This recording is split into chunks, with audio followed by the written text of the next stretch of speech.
Hi, my name is Gretchen Tricay and I'm a librarian at UT Arlington Library. I'm going to be reading from Huxley's Brave New World. This book was banned because it was considered to be obscene. They thought it was insulting to families and that it promoted drug use. The head nurse, who was standing by a switchboard at the other end of the room, pressed down on a little lever. There was a violent explosion. Shriller and ever shriller, a siren shrieked. Alarm bells maddeningly sounded. The children screamed, their faces were distorted with terror. And now, the director shouted, for the noise was deafening, now we proceed to rub in the lesson with a mild electric shock. He waved his hand again, and the head nurse pressed a second lever. The screaming of the babies suddenly changed its tone. There was something desperate, almost insane, about the sharp, spasmodic yelps to which they now gave utterance.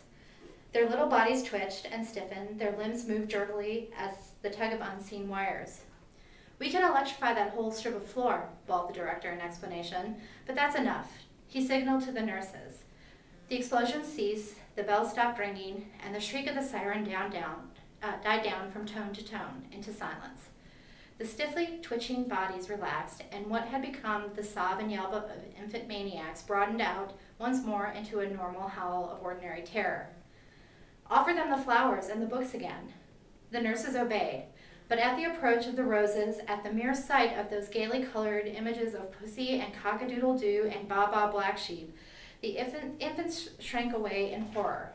The volume of their howling suddenly increased. Observe, said the director triumphantly, observe.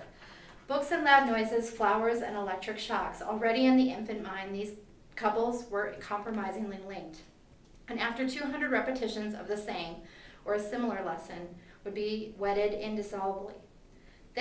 What man has joined, nature is powerless to put asunder. They'll grow up with what the psychologists used to call an instinctive hatred of books and flowers.